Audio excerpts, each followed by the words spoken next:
शांति। ओम। वैशेषिक दर्शन की कक्षा में कल कुछ भूमिका में कुछ बातें आपके सामने रखी थी और आज से हम प्रथम अध्याय प्रथम आहनिक आरंभ करेंगे। तो यदि कोई प्रश्न ऐसा आवश्यक हो तो हस्तोत्थापन द्वारा सूचित कर सकते हैं, क्योंकि ये हम परंपरा रखेंगे कि आरंभ में पूर्व कक्षा के जो भी प्रश्न हो, शंका हो, उसका समाधान कर दिया जाए।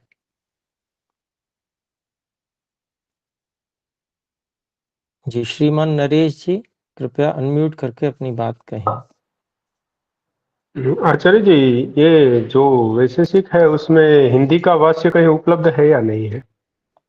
जी, ये दर्शन योग धाम से आपको ये पुस्तक प्राप्त हो सकती है। इसमें हिंदी भी है।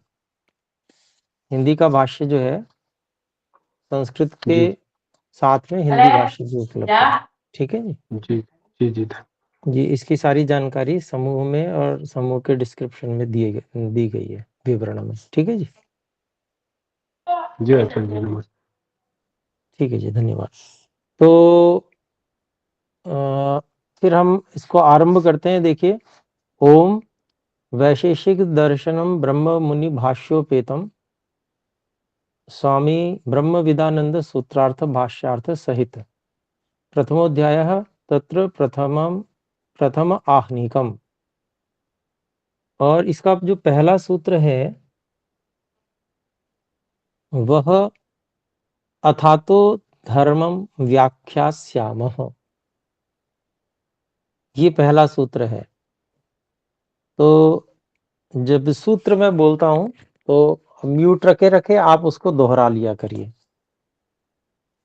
जिससे कि आपको वो सूत्र कम से कम एक बार दो बार बोलने में आ जाए। तो पहला सूत्र है अथातो धर्मम व्याख्यास्यामः, और इसको हम अलग अलग करेंगे। अथ अतः धर्मम व्याख्यास्यामः। तो अभिप्राय हो गया। अथ आरंभ करने के लिए कहा जाता है। अब धर्मम, धर्म की व्याख्यास्यामः, व्याख्यान करते हैं। अतः कारण बता रहे हैं जिससे मनुष्य का जो प्रयोजन सिद्ध हो।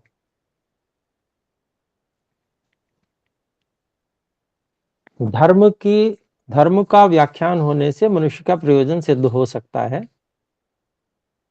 तो इस कारण से धर्म का व्याख्यान इस ग्रंथ में, ये जो वैशेषिक दर्शन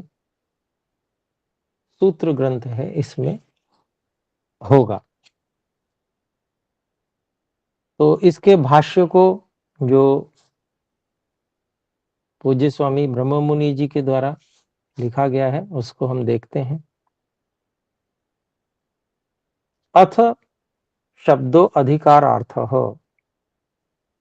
अथ शब्द जो है वो अधिकार के लिए प्रयोग किया जाता है। और अधिकार क्या है उसको खोलते हैं। अधिकारः प्रस्तावो विषय प्रारंभः प्रारभ्यते खलु विषयः। अधिकारः प्रस्तावः अर्थात विषय प्रारंभः, और फिर उसको खोलते हैं प्रारभ्यते खलु विषयः। अधिकार किसे कहते हैं? तो प्रस्ताव को। और प्रस्ताव का अभिप्राय क्या है? तो विषय का आरंभ करना। किसी विषय को आरंभ करते हैं।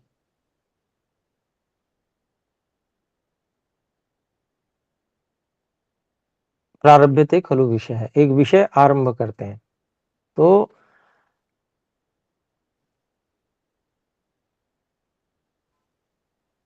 अभिप्राय ये हुआ कि एक विषय आरंभ करते हैं तो उसके विषय में पूरी जानकारी दी जाएगी अंत तक।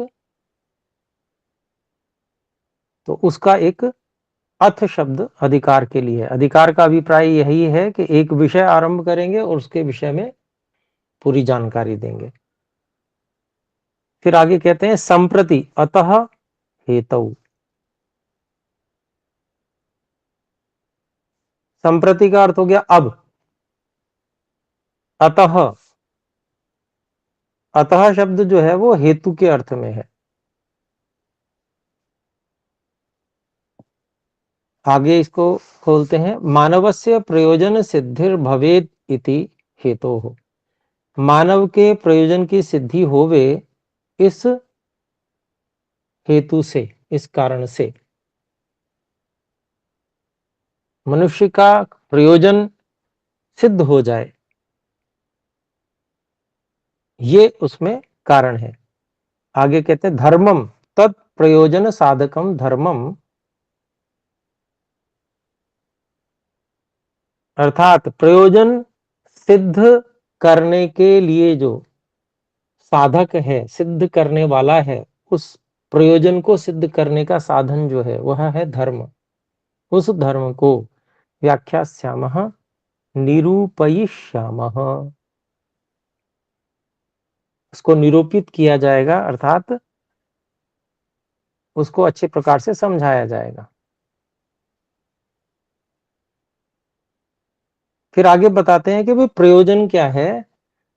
तो प्रयोजन के विषय में बता रहे हैं धर्मार्थ काम मोक्षा इति पदार्थ चतुष्टयम ही प्रयोजनम मानवस्य।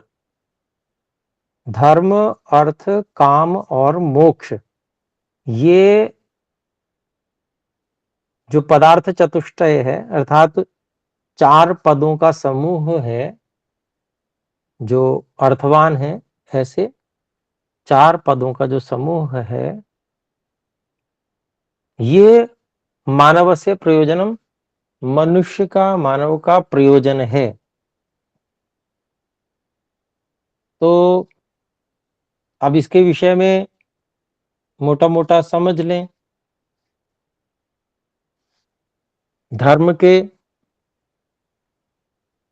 अंतर्गत अगर हम धर्म को जानना चाहें तो जो वेद है वही धर्म है, वेद ही प्रमाण है।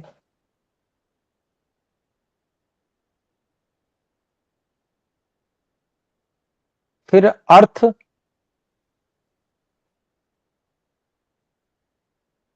अर्थ जो है, अर्थ वैसे है तो प्रयोजन, और अर्थ का अभिप्राय धन संपदा इत्यादि से भी आता है, ऐश्वर्य से भी आता है। और फिर काम, तो तीसरी चीज काम है, कामना से संबंधित है, कामनाओं की पूर्ति जो व्यक्ति करता है उससे संबंधित है। और मोक्ष जो है वह छूट जाना, दुखों से छूट जाना, वो मोक्ष है। सभी दुखों से मुक्त हो जाना, ये मोक्ष है। तो ये प्रयोजन है। और इसके विषय में आगे और बोलते हैं तत्रार्थ कामौ तु अभ्युदयः। इनमें से जो अर्थ और काम है ये तो अभ्युदय है। मोक्षः खलु निःश्रेयसम, और जो मोक्ष है वह निःश्रेयस है। निःश्रेयस, ये 2 शब्द आए, अभ्युदय और निःश्रेयस, ये आगे सूत्र में आने वाले हैं और वहां इसको खोला भी जाएगा। तो अभ्युदय मोटा मोटा समझ लें, अभ्युदय अर्थात सांसारिक सुख, और निःश्रेयस मतलब नितांत सुख, नितांत आनंद जिसे कहेंगे, पूरी तरह से दुख से छूट जाना, तो वही मोक्ष उसको कहा। तो ऐसे करके इनमें से अर्थ और काम को अभ्युदय कहा और मोक्ष को निःश्रेयस, ऐसा बताया स्वामी जी ने। फिर आगे कहते हैं तथा कृत्वा ही यतोऽभ्युदय निःश्रेयस सिद्धिः स धर्मः इति अनंतर सूत्रम। ऐसा करके ही, ऐसा बताने के लिए ही, जिससे धर्म को बताने के लिए कहा कि जिससे अभ्युदय और निःश्रेयस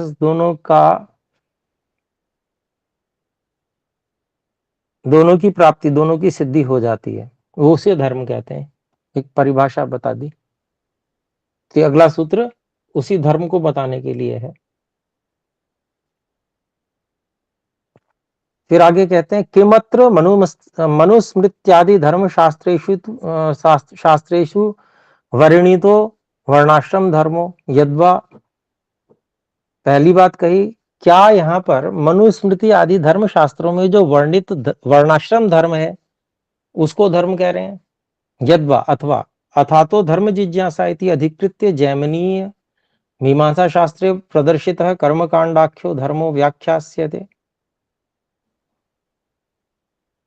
तो पहली बात कही कि भाई मनुस्मृति आदि धर्म शास्त्रों में जो वर्णित वर्णाश्रम धर्म है, कर्तव्य कर्म इत्यादि, उसको धर्म यहां कहा जा रहा है। या फिर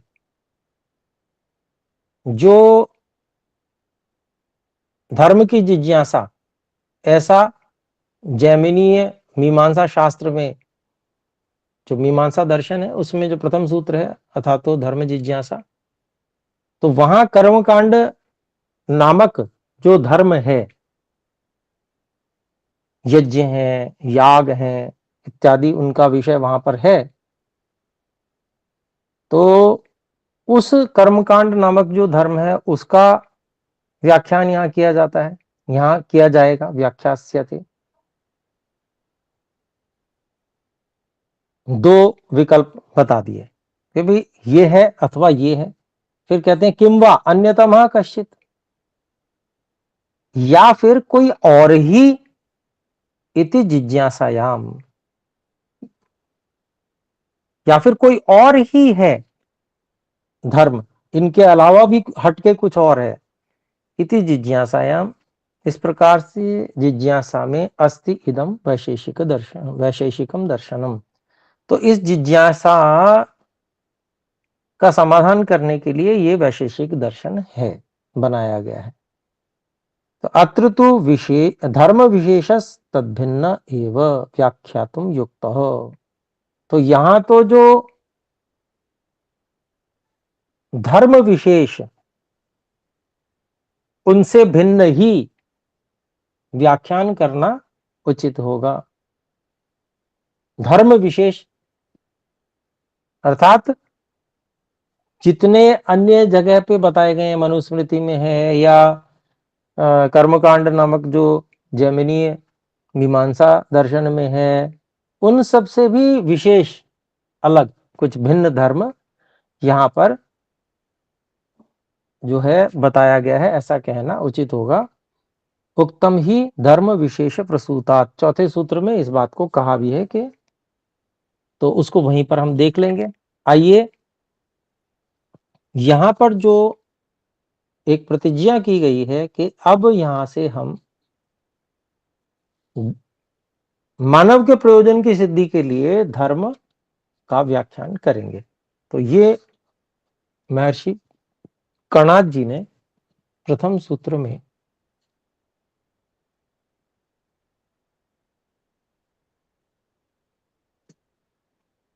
प्रतिज्ञा की।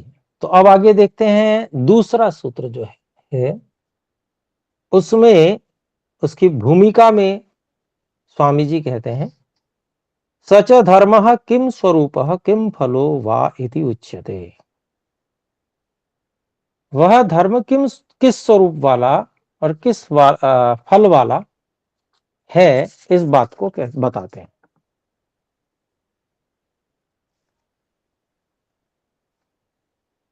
धर्म का स्वरूप क्या है, उसका फल क्या मिलेगा, उसके विषय में दूसरा सूत्र बता रहे हैं। तो दूसरा सूत्र आप बोल सकते हैं, यतोऽभ्युदय निःश्रेयस सिद्धि स धर्मः।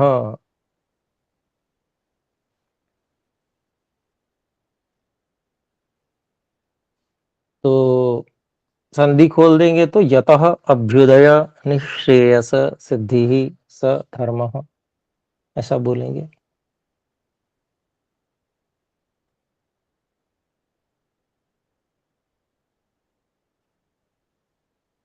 तो यहां पर जो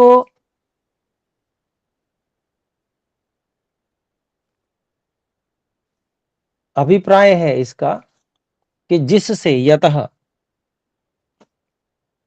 धर्म वो कैसा है, तो जिस से, जिस साधन से, अभ्युदय,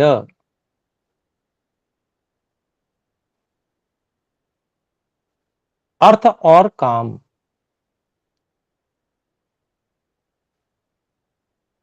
साथ में निःश्रेयस की तैयारी भी इसके अंतर्गत आएगी, क्योंकि मुक्ति जो है वो तो नितांत मुक्ति है, लेकिन उससे पहले उसकी तैयारी भी तो इसके अंतर्गत आनी चाहिए। तो अभ्युदय के अंतर्गत तत्व ज्ञान, निष्काम कर्म, ईश्वर उपासना, ये सब भी है, अर्थ और काम के साथ वो भी। तो जिस साधन से यह अभ्युदय,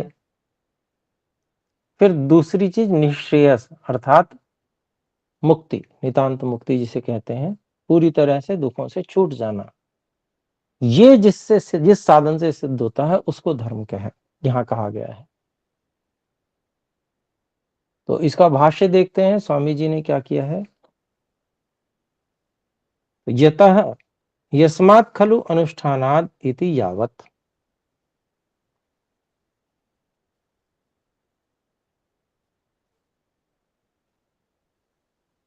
जिस से अर्थात जिसके अनुष्ठान से, ऐसा कहना चाहते हैं। यस्मात् से, यतः मतलब यस्मात्, यस्मात् मतलब जिसके अनुष्ठान करने से, यद अनुष्ठानात्, कहते हैं अभ्युदय निःश्रेयस सिद्धि को खोलते हैं अभ्युदयस्य अभिमुखी भूतस्य उदयस्य भाविन उत्कर्षस्य। तो अभ्युदय को खोलते हैं तो जिससे अभ्युदयस्य अर्थात अभ्युदय की, अभ्युदय क्या है, तो अभिमुखी भूतस्य उदयस्य, जो सामने आया हुआ है, उदय हुआ है जिसका, ऐसा जो उत्कर्ष है। उत्कर्ष अभिप्राय ऐश्वर्य की प्राप्ति।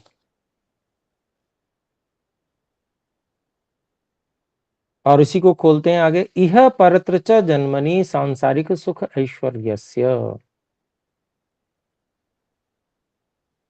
तो इस जन्म में और अगले भी जन्म में जो सांसारिक सुख ऐश्वर्य प्राप्त होने वाला है, उसको कहा है अभ्युदय। फिर कहते हैं पुनश्च निःश्रेयसस्य,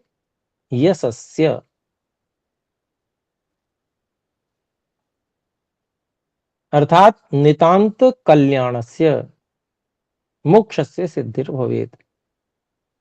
पहली बात तो कही कि अभ्युदय से, तो अभ्युदय को खोल दिया कि भाई क्या क्या है इसके अंतर्गत।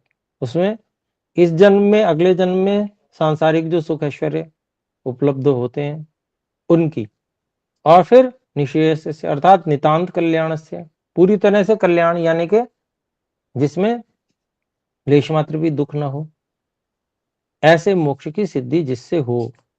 सह धर्म, उसको खोलते हैं स खलु धर्मो धर्म पदवाच्य स च अत्र व्याख्यातव्य। तो वह जो है धर्म है, और धर्म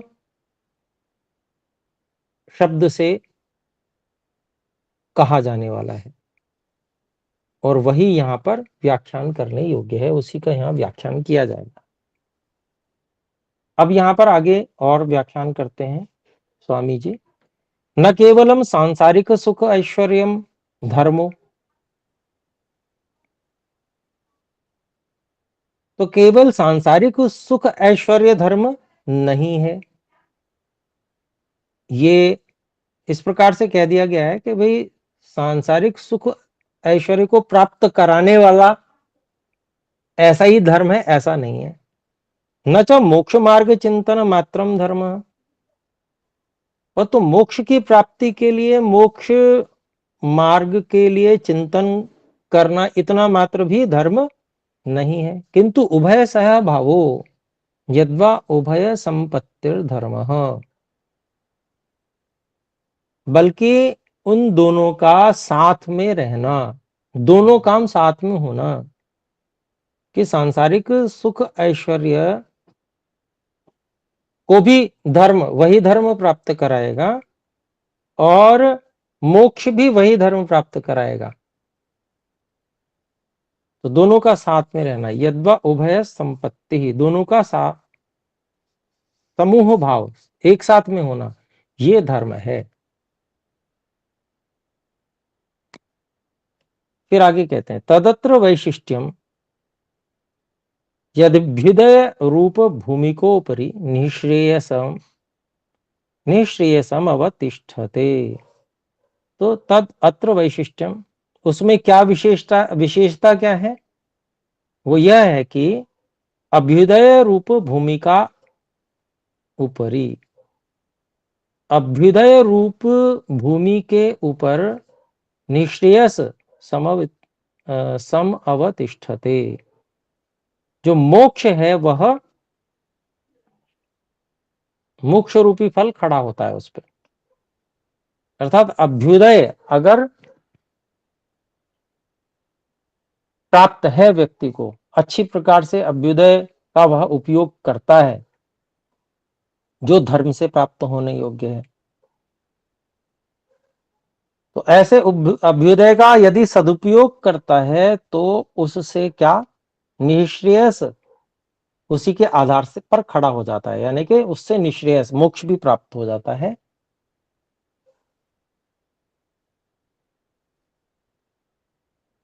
फिर आगे कहते हैं, अथच और भी निःश्रेयसस्य छायायाम अभ्युदयः संप्रतिष्ठते, निःश्रेयस की छाया में जो अभ्युदय है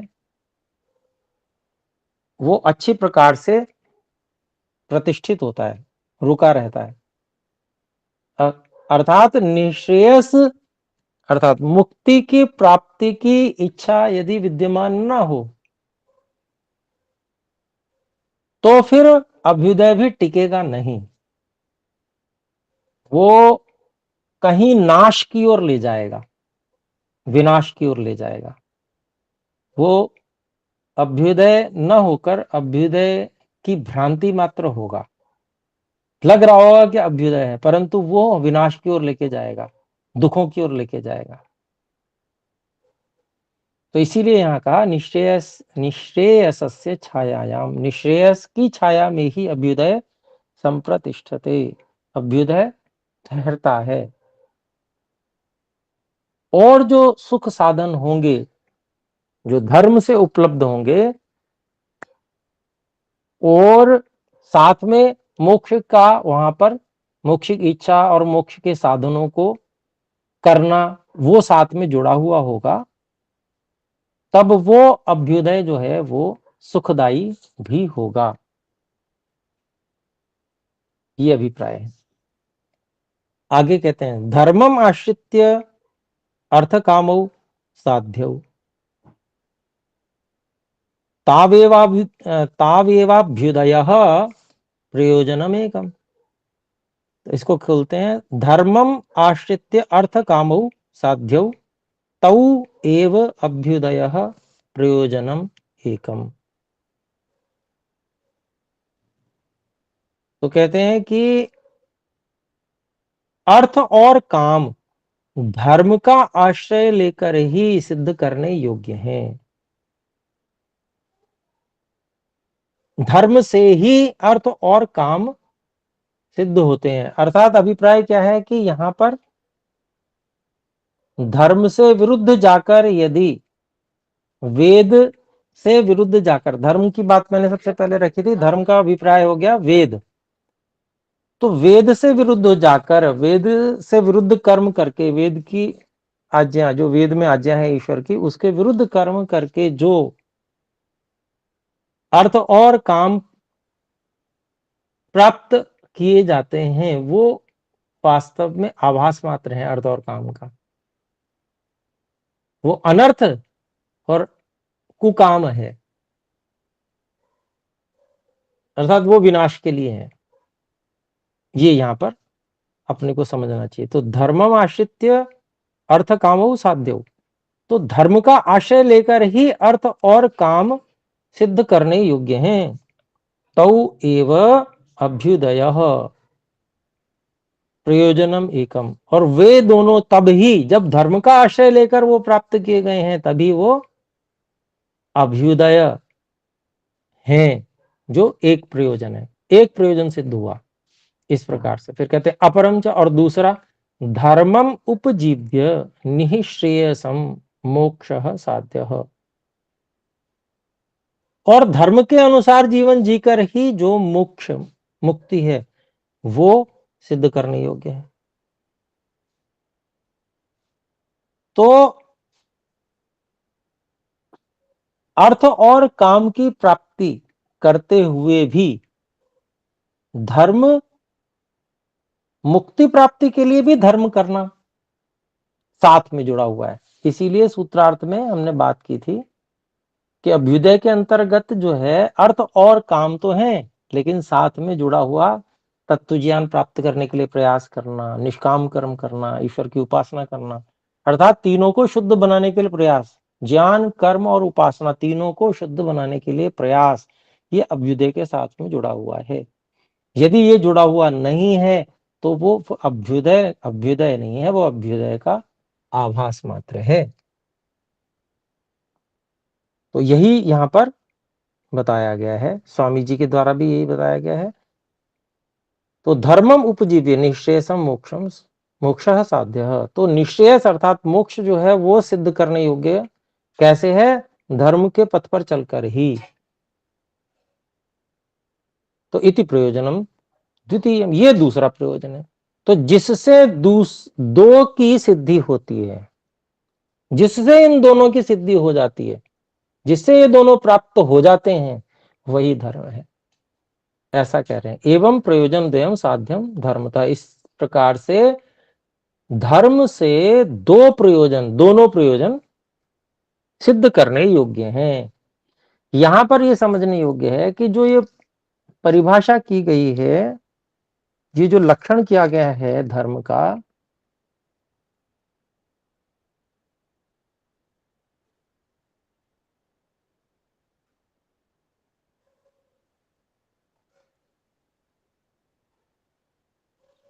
ये उससे सिद्ध होने वाली जो फल है उसको लेकर उस धर्म का व्याख्यान, उसका लक्षण किया गया है।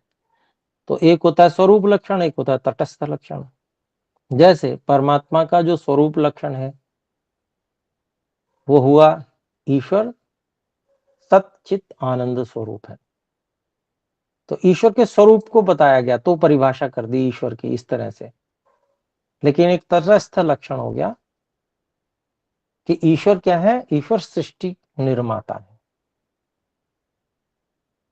ईश्वर के कार्य के विषय में बता दिया, तो तटस्थ लक्षण हो गया।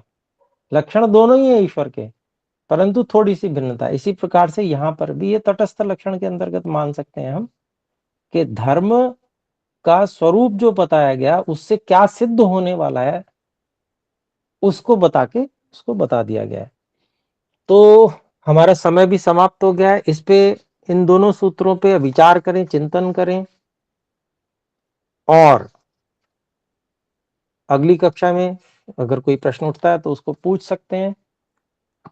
अभी हम इस कक्षा को यहीं विराम करते हैं। आइए हम मिलकर एक बार ओम का उच्चारण करें।